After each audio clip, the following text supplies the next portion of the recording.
Students, today we are going to discuss the properties of charges and the different methods of charging a body, that is called electrification. Properties of charge, simple properties are there. Additive property means the total charge present on any body, is the algebraic sum of the charges present in that body. मतलब किसी भी body में जितने भी charges हैं उन सबको आप क्या करेंगे, एल्जेब्रिक एडिशन करेंगे with sign. Okay,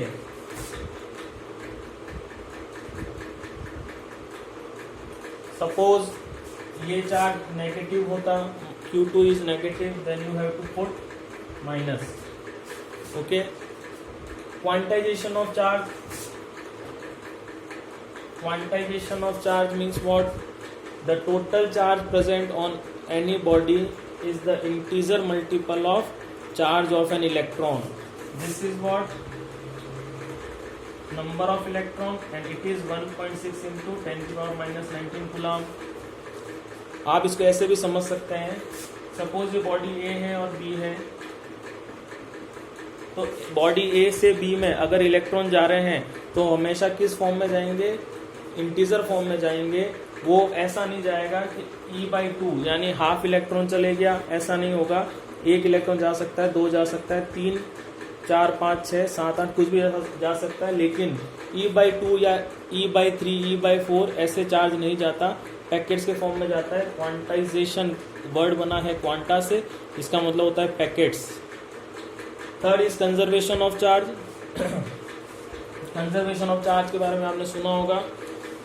Charge cannot be created, cannot be destroyed. It can only transfers from one body to another.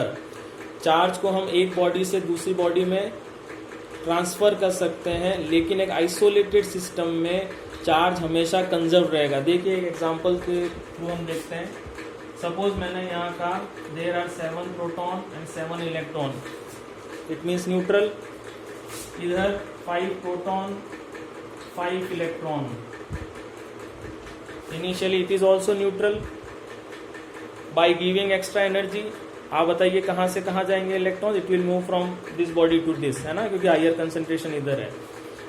Suppose 1 electron यहाँ आ गया,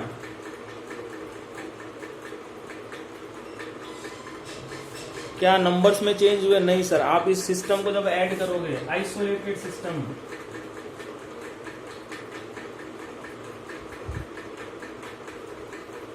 तो आइसोलेटेड सिस्टम में इनमें if you calculate the number of proton and number of electron, it will remain same as before the friction या rubbing करने से पहले जितने भी दोनों को सम करके जो भी इलेक्ट्रॉन और प्रोटॉन आ रहे थे अभी भी वही आएंगे.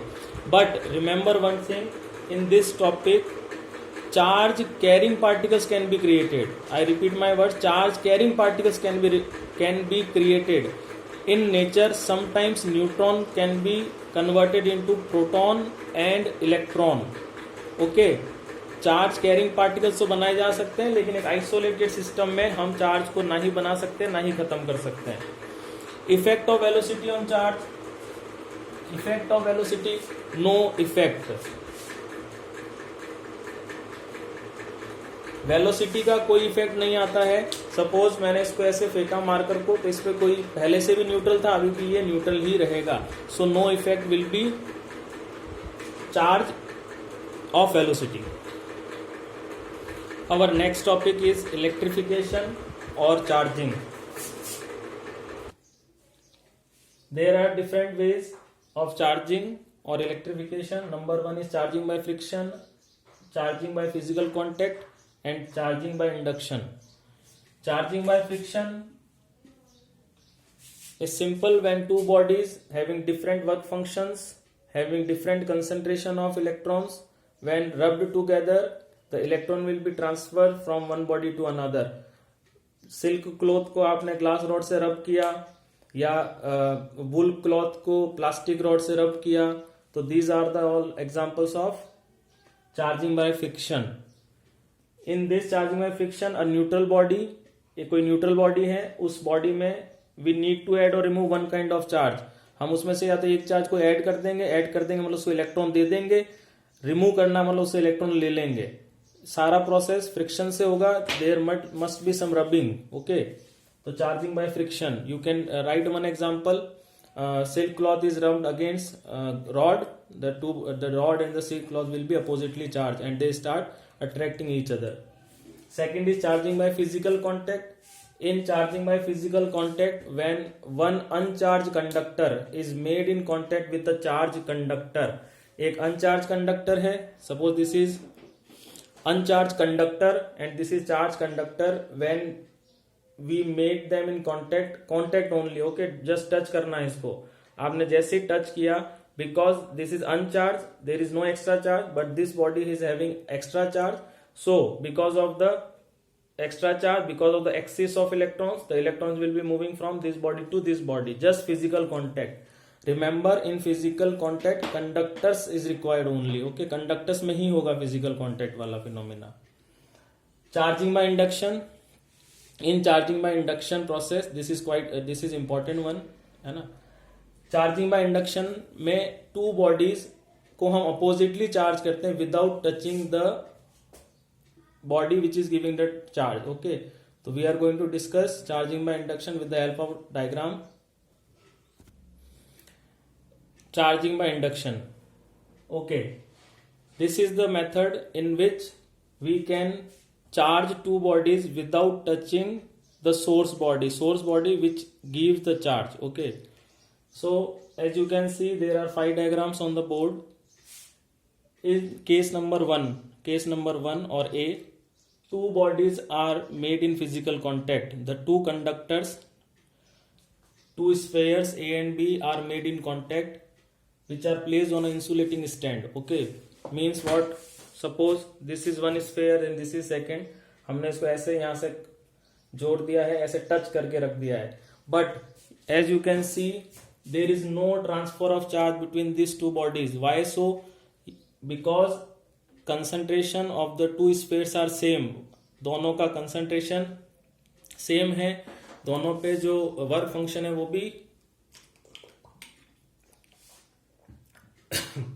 सेम है. फिर क्या किया, एक रॉड लेके आए, rod is already charge, as you can see the rod is having positive charge. When we brought this positive charge rod near to the sphere A, जब हम इस रॉड को, दिस इज योर रॉड,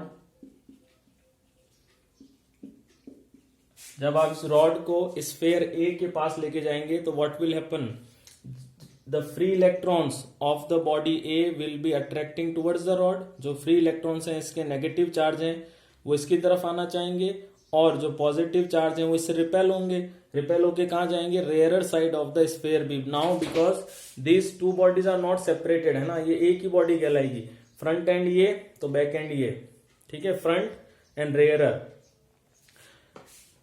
सो अब देखिए और भी जो negative charge होंगे, जो इलेक्ट्रॉन्स होंगे वो भी क्या होना, इधर आना चाहेंगे, बट ये इलेक्ट्रॉन जो ऑलरेडी यहां पर है, दे स्टार्ट रिपेलिंग देम, ये क्या करेंगे, उसको धक्का देना शुरू कर देंगे, रिपेल करना शुरू हो जाएंगे.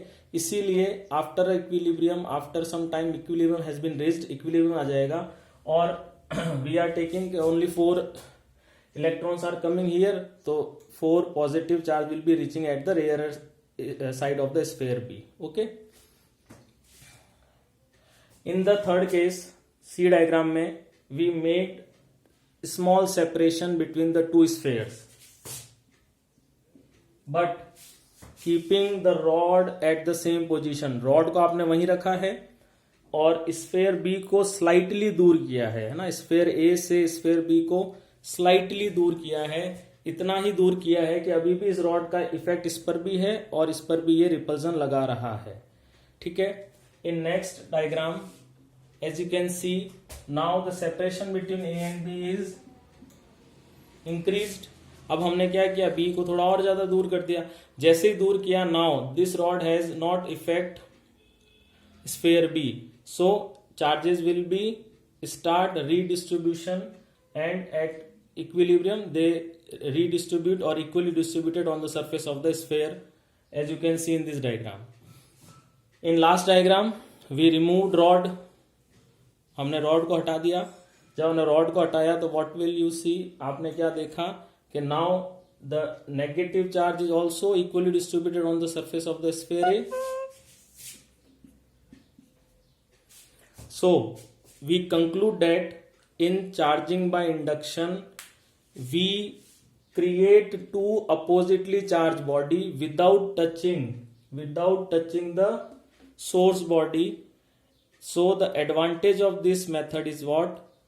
Number one, there is no loss of charge of the rod. In all the cases we saw one body transfers its electron to the other. It means one body gains, other body loss.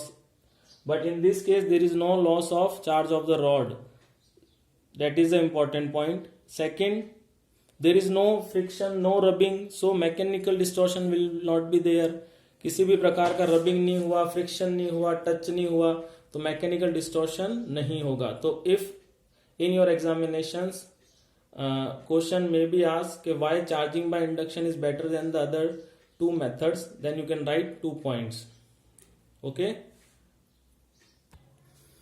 now we discuss another topic, that is gold leaf electroscope. This method is used to find that a body is having charge or not. Suppose I have given you the marker and said देखिए क्या इस पे charge है या नहीं है. ठीक है, तो what will the method that is called gold leaf electroscope. Setup is very easy. देखिए इसका सेटअप कुछ नहीं है. हमने क्या किया, एक जार लिया, जार इज एयर टाइट, और आप यहाँ पे वैक्यूम पंप भी लगा सकते हैं, but thing is that air should be very very very very less. Okay, this is having conductor rod. Okay, this is gold leaf. This is your airtight jar. Okay, this is charge rod. Okay, देखिए why we use gold here, हमने gold की leaf ही क्यों ली sir? तो answer is gold को हम जितना चाहे उतना थिन कर सकते हैं, जितना चाहे उतना पतला कर सकते हैं. उससे क्या होगा, if the body is having very small amount of charge then also this leaf will be deflected और diverged. Okay, this angle is called apex angle. Okay, now suppose the body on which you have to determine that a charge is having or not in that body, you have to touch that body on the metal knob. This is your metal knob.